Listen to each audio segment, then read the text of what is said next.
tidak membaca suratul Fatihah. Tidak membaca suratul Fatihah. Ya seandainya pada rakaat pertama tidak membaca suratul Fatihah karena faktor lupa, kemudian pada rakaat kedua baru baca suratul Fatihah, maka itu tetap dianggap membaca suratul Fatihah karena sudah terwakili.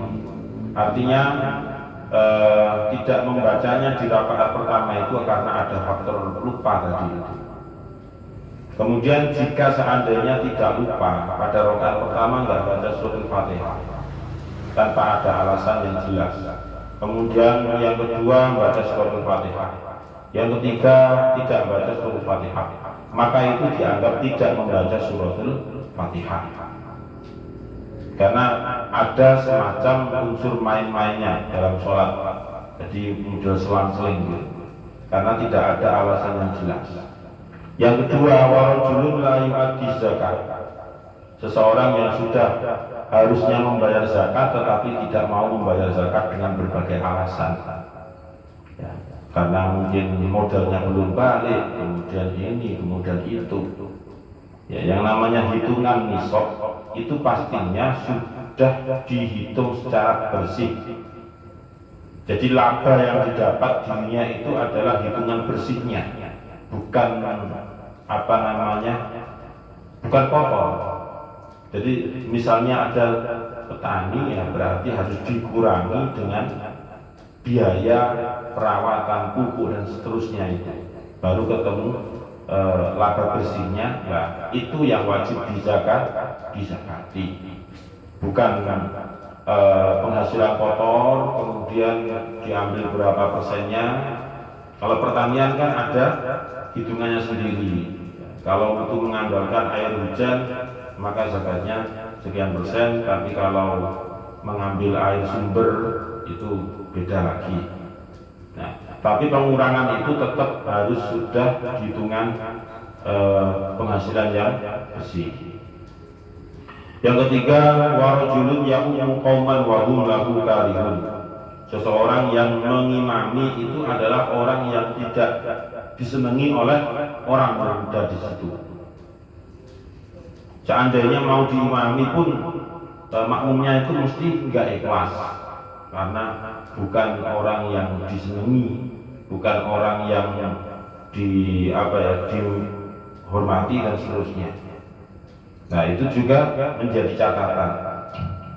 Orang yang memaksakan diri bahwasanya dia itu sudah tidak dapat tempat di sekitar orang-orang yang ada di sampingnya itu, maka ya nggak usah ngimami, percuma ngimami, sholatnya juga tidak akan diterima oleh Allah Subhanahu wa Ta'ala.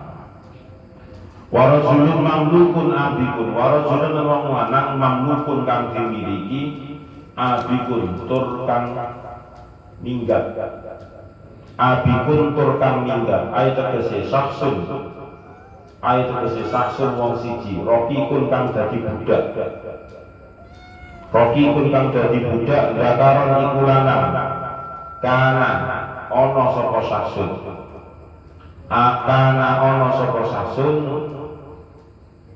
au angsa utawa wadon, au angsa utawa wadon haribun kang melayu, haribun kang melarikan diri min sayyidihi saking tuane saksun, min sayyidihi saking tuane saksun. Qala wastawu sapa Kanjeng Nabi alaihi salatu wassalam, idza abaqal abdu lam tuqbal lahu salatun, idza abaqa nalikane minggat, idza abaqa nalikane minggat sapa al abdu kawula atau budak, lam tuqbal mongko ora diterima lahu kedue abdun, lam tuqbal mongko ora diterima lahu kedue abdun apa salatun salate, apa salatun salate, wa fi riwayatin lan ing dalam siji riwayat, wa fi riwayatin lan ing dalam siji riwayat, faqad kafaro mongko teman-teman kufur sapa abdun, faqad kafaro mongko teman-teman kufur sapa abdun, hatta yarji'a sehingga kembali sapa abdun, hatta yarji'a sehingga kembali sapa abdun. Ini yang keempat.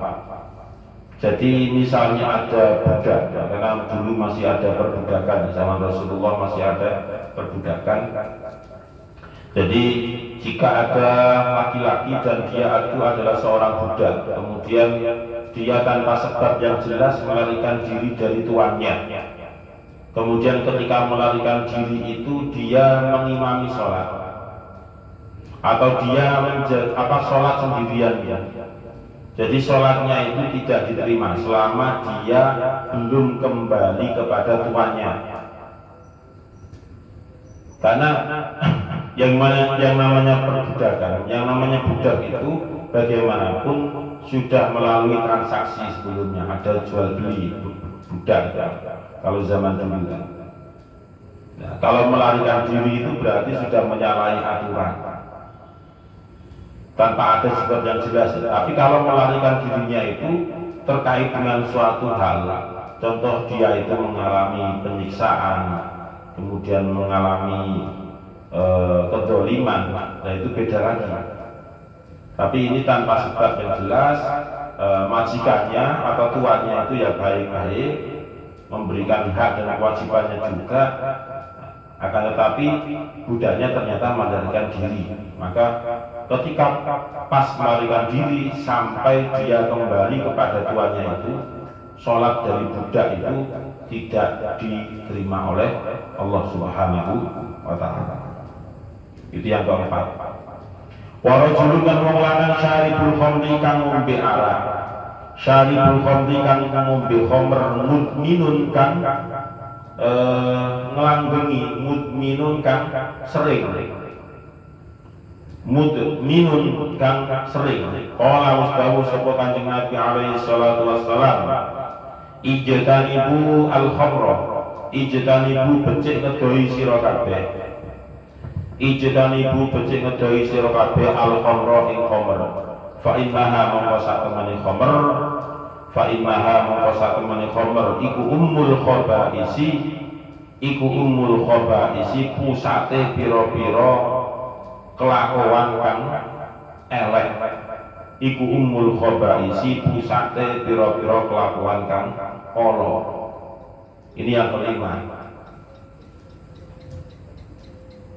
Sholat orang yang tidak diterima oleh Allah itu adalah sholatnya orang yang minum khamr. Ya. Sholat ketika ada orang yang minum khamr, kesehariannya itu masih sering minum. Sering itu kan ya kita punya hitungan sendiri lah, sering atau tidaknya itu. Dalam satu bulan kok masih minum khamr, walaupun itu 2 atau 3 kali, ya itu namanya masih sering ya. Jadi mudah minum itu artinya masih intensitasnya masih intensitas yang tinggi. Orang yang minum khamr maka sholatnya tidak akan diterima oleh Allah Subhanahu wa Ta'ala. Kenapa tidak diterima? Karena dia mencampur adukan antara sesuatu yang haram dengan sesuatu yang wajib. Yang haram itu terkait dengan minum khamr. Kita tahu bersama bahwasanya proses pengharaman khamr itu tidak serta-merta langsung diharamkan oleh Allah, tidak. Tetapi melalui proses yang sangat panjang. Allah sendiri yang menurunkan wahyu terkait dengan pengharaman atau terkait dengan proses pengharaman khamr. Sampai 4 kali tahapannya. Awalnya hanya disinggung, kemudian yang nomor 2 pengharamannya belum begitu jelas, masih ada mafsadah dan maslahatnya. Kemudian yang ketiga itu ada haram tapi masih ada batasannya. Jadi batasan haramnya itu ketika mau melaksanakan sholat itu gak boleh ngambil khamr. Selain mau melaksanakan sholat maka diperbolehkan. Nah terakhir kalinya ya surat Al-Maidah juz 7 pojok ke-2 itu, ya ayyuhalladzina amanu innamal khamru wal maisiru wal ansabu wal azlamu rijsum min amali syaitan fajtanibuhu la'allakum tuflihun. Itu pengharaman khamr yang mutlak, yang tidak terbatas waktu, tidak terbatas tempat, pokoknya haram. Kalau yang pertama kan enggak. Kalau yang ayat pertama itu di surat An-Nahl. Wa min samaratin nakhili wal a'nabi tattakhiduna minhu zakaron wa rizqan hasanan. Jadi adatnya orang Arab itu dari perasan anggur dan kurma itu bisa wariskon hasanah, bisa menghasilkan rezeki yang baik, yang bagus bagi mereka. Ya cukup disinggung itu tok sama Allah, nggak sampai kepada keharaman. Kemudian ayat yang selanjutnya itu yang diturunkan oleh Allah adalah di Al-Baqarah. Yas'alunaka 'anil khamri wal maisir qul fihima ismun kabir wa manafi'u linnas wa ismuhuma akbaru min nafihima. Jadi antara mafsadah atau maslahat dengan mafsadah dari khamr itu hampir imbang, tapi oleh Allah dijelaskan wa ismuhuma akbaru. Unsur dosanya di situ lebih besar, lebih dominan dibandingkan dengan unsur enggak dosanya gitu. Itu baru merepet-merepet kepada pelarangan, tapi kan oleh Allah belum langsung dilarang ya. Itu namanya at-tadarruj kalau dalam apa itu ilmu tafsir atau at-tadrij. Jadi tahapan-tahapan hukum yang ditetapkan oleh Allah itu tidak serta-merta langsung jebret haram, enggak. Karena pada waktu itu komunitas Islam itu masih minim. Seandainya Allah itu langsung memberikan ketentuan haram terhadap khamr, pasti komunitas muslim yang masih minim itu akan goyah. Banyak orang murtad itu nantinya gitu. Makanya tahapan-tahapan itu sedikit demi sedikit gitu. Jadi digiring, pemikirannya digiring dulu, baru nanti kalau sudah mapan baru dikasih pemahaman, jebret sudah jadi. Terus ayat ketiga yang diturunkan oleh Allah terkait dengan khamr itu, ya ayyuhalladzina amanu la taqrabus sholata wa antum sukara hatta ta'lamu ma taqulun. Surah An-Nisa juz 5. Yaitu yang saya katakan wis diharamno khamr itu, tetapi harame ketika mau melaksanakan sholat tok. Sababun nuzul itu memang bervariasi ya ayat itu. Ya ayyuhalladzina amanu la taqrabus sholata itu banyak qaul, banyak pendapat. Ada yang mengatakan karena ada salah satu sahabat saat durunge sholat itu ngombe khamr kemudian imami. Yang dibaca itu surat Al-Fatihah, surat Al-Kafirun, maka gak mari-mari boles. Karena orang yang terkontaminasi dengan minuman keras itu pasti akal sehatnya itu terganggu. Makanya di situ dijelaskan hatta ta'lamu ma taquluna, sampai kalian itu paham, mengetahui apa yang kamu ucapkan. Itu kan berarti bahwasanya orang yang minum khamr itu omongannya sendiri itu nggak sadar. Dia ngomong bagaimana, apalagi memahami omongan orang lain. Yes. Kemudian yang terakhir baru diharamkan ya ayyuhalladzina amanu innamal khamru wal maisiru wal ansabu wal azlamu rijsum min amalis syaitan.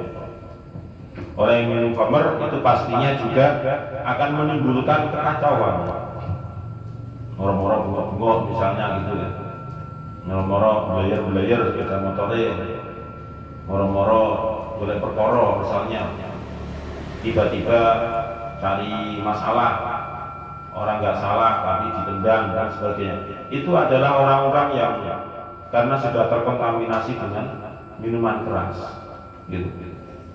Nah, itu yang kelima ya. Jadi orang yang minum minuman keras itu sholatnya tidak diterima oleh Allah seandainya dirinya itu sholat. Wa imra'atun bakat wa zawjuha sakhitun 'alaiha. Wa imra'atun nomor 6. Wa imra'atun lan wong wadon bakat kang nginep sapa imra'ah. Wa zawjuha 'alaiha tawi bojone imra'ah wa zawjuha hal utawi suamine imro'ah iku sakhitun bendu atau marah alaiha ing atase imro'ah qala wastawa sapa kanjeng Nabi alaihi salam salatun la yaqbalu Allahu lahu salatan wa la tas'adu lahu ila sama. Salatun utawi wong telu la yaqbalu kang ora nrimo sapa Allah Gusti Allah lahum kedue salasa salatan ing salate wala tas'adu lan ora munggah apa salat lahum kedue salasa ila sama maring langit rupane asakronu wong kang mabuk hatta yaskuwa sehingga waras sapa sakron hatta yaskuwa sehingga waras sapa sakron wal mar'atu lan wong wadon as-sakhitu kang bendu kang marah alaiha ing atase mar'ah sapa zaujuha suamine mar'ah wal abdulan budak al abidu kang minggat ala maulahu ing atase tuane abdul hatta yarji'a sehingga kembali sapa abdul fayadha mongko meletakkan sapa abdul yadahu ing tangane abdul fi yadi mawalihi ing dalem tangane pira-pira tuane abdul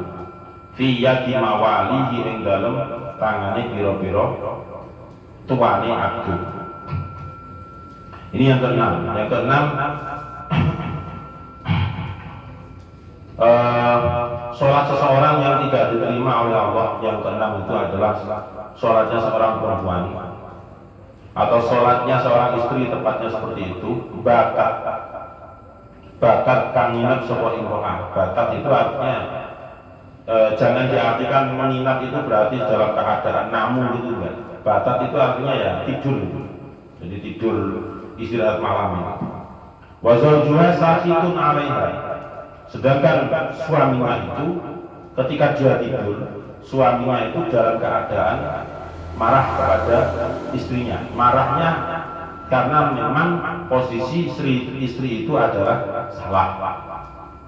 Maka hal seperti itulah yang seandainya si istri itu melaksanakan sholat, maka sholat istri itu tidak diterima oleh Allah. Diperkuat dengan hadis salah satu layak qabalullahu lahu sholatan.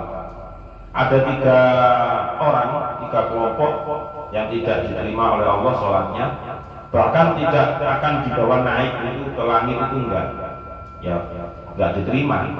Yaitu yang pertama, yaitu sholatnya orang yang masih terkontaminasi khamr atau minuman keras, entah itu merek kopi miring, kopi jungkel dan sebagainya. Pokoknya jenisnya adalah jenis yang memabukkan.